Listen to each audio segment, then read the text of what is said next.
glad we got the win, and a little interesting the game, but just really proud of the boys.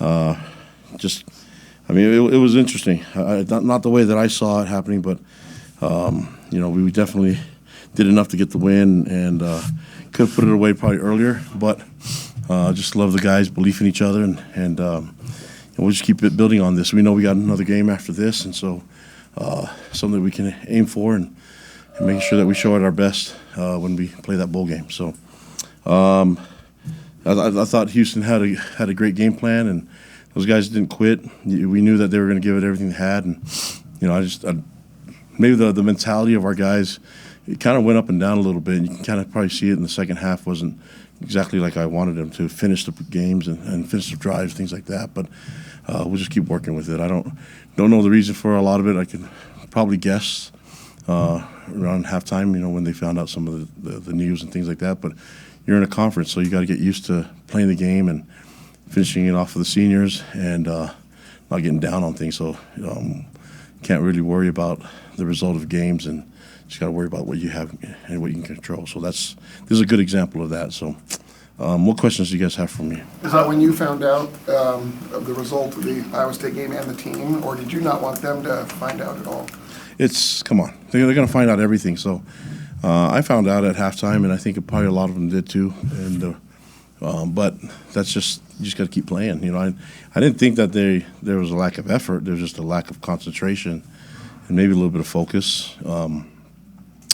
But the guys kept fighting along with it, man. That's you have to give a lot of credit for Houston making plays, but we made a ton of mistakes. I think you put the defense in a really tough situation when you fumble the ball and you don't put up the points, and I think it was like 5-yard line or so, and then we get a stop and punt it and then muff it. It was like back-to-back, change of just a change of pace and putting the defense in bad spots. But I thought the defense responded well to both those. It was a drive that got them to score. We were up by 2 scores that bothered me, and even the 2-point conversion. And but that's what happens if you don't put teams away. You kick field goals instead of getting touchdowns, and that's something that we need to get better at. And so the turnovers that our defense provided was awesome.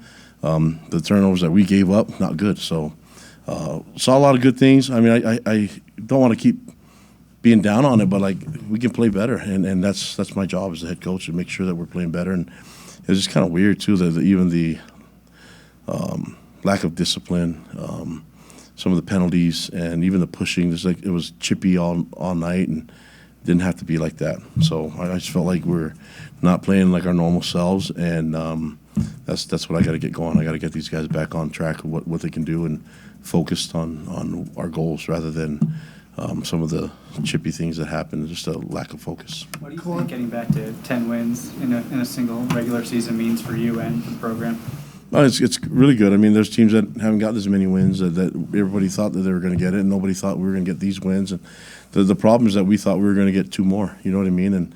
And because we didn't take care of business that way, we had to rely on the tiebreaker system. And so this is a great lesson for us to learn that you can't keep making mistakes and trying to find ways out of it. And although you can be grateful for squeaking one by and making plays, and even some of them being a little bit miraculous, you can't make that an every week thing.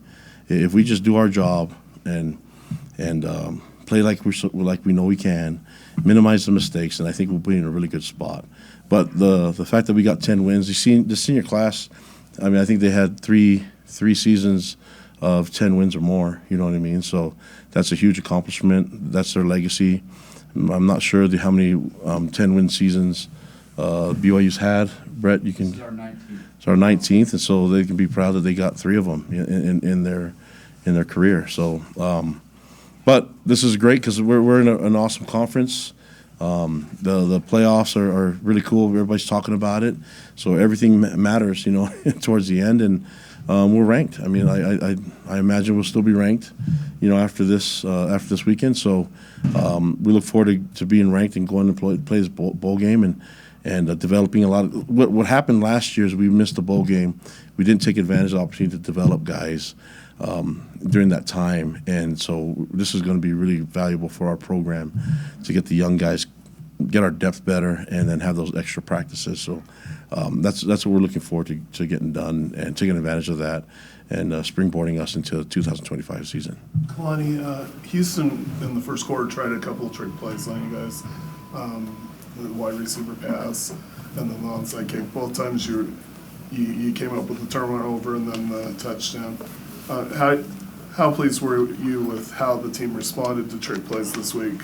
Yeah. Since you had been burned by those in the last couple of games. I thought the focus was on point from the beginning. I think Talon Alfrey was the one that in the Arizona State game, it hit him.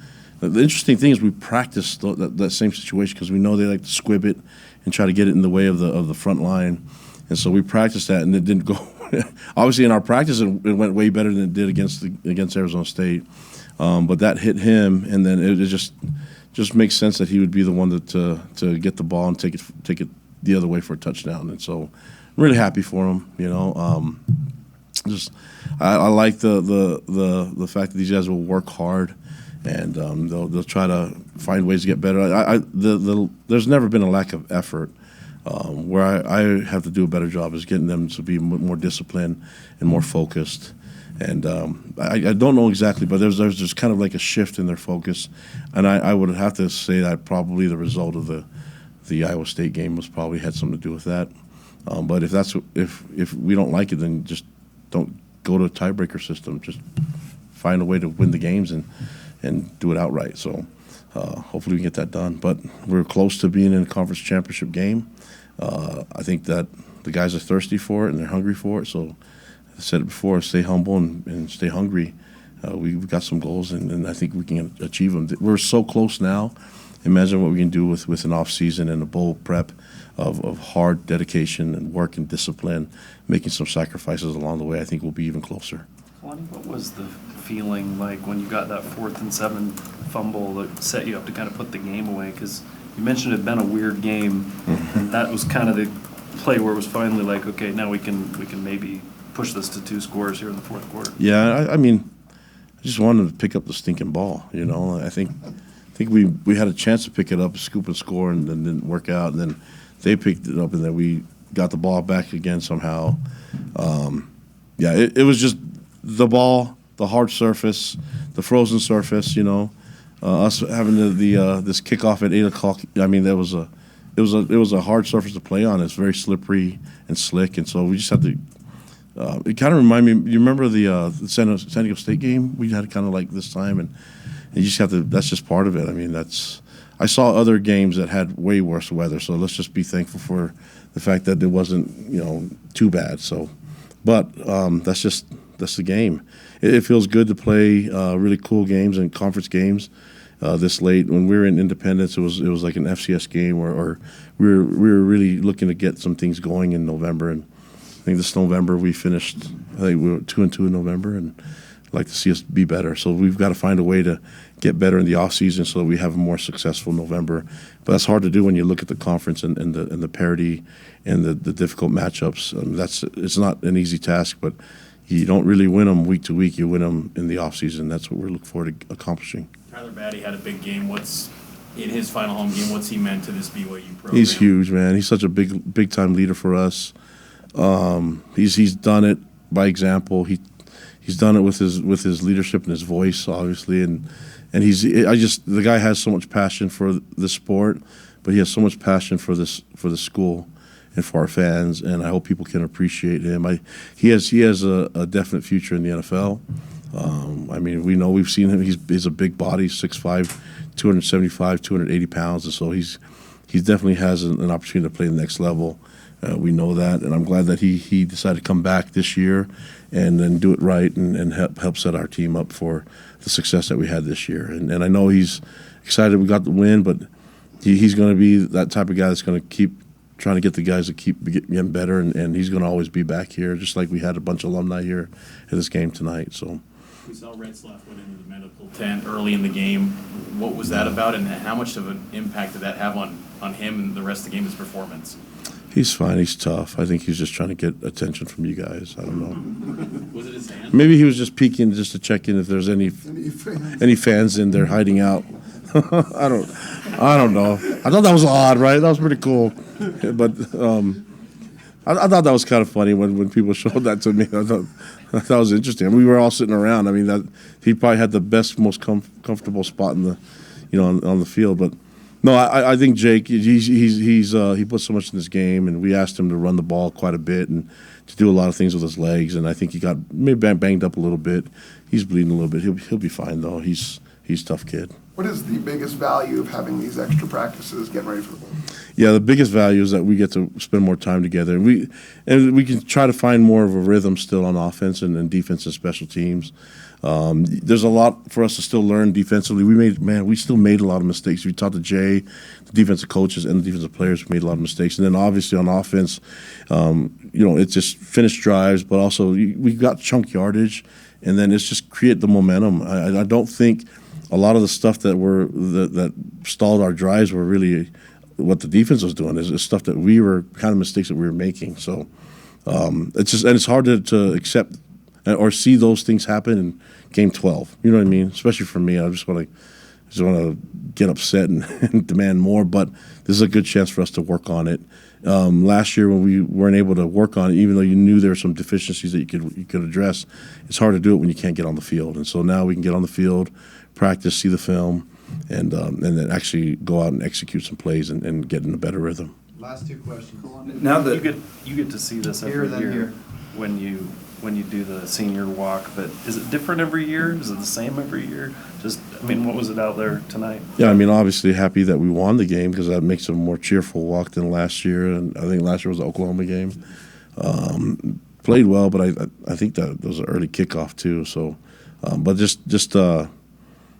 think it's just a good time, whether we win or lose or whatever the result would be, is that you give a lot of appreciation to the guys. And just seeing them walk is just kind of like, it's just, for me, it takes me back to see all the things that these guys have done, the change that they've made, literally been on a path to becoming a man, from a young man to a man in adulthood. And I wish I could take credit for it. It's just the path that the parents set them up for. And I'm just really grateful that I had a part of seeing them grow, literally grow in body, but also spiritually, mentally, physically, but in so many different ways. And saw these guys really start to love what they do and find a passion for so many different things and enjoy each other's company. And I think they're going to do some amazing things when they leave here and go into the community. It's going to be awesome. And I know their parents are really proud of them too. Last question by Matt. Now that league play is over, has it surprised you that the Big 12 hasn't had more teams ranked higher in the college football playoff rankings up to this point? Yeah, I wish I could have an answer for you on the rankings, guys. And all I know is we weren't ranked at the beginning of the year, and we are now at the end, and that's all I care about. Even though we're sitting here at 10-2, I know my mind just goes back on what could have been. You know what I mean? But I have to take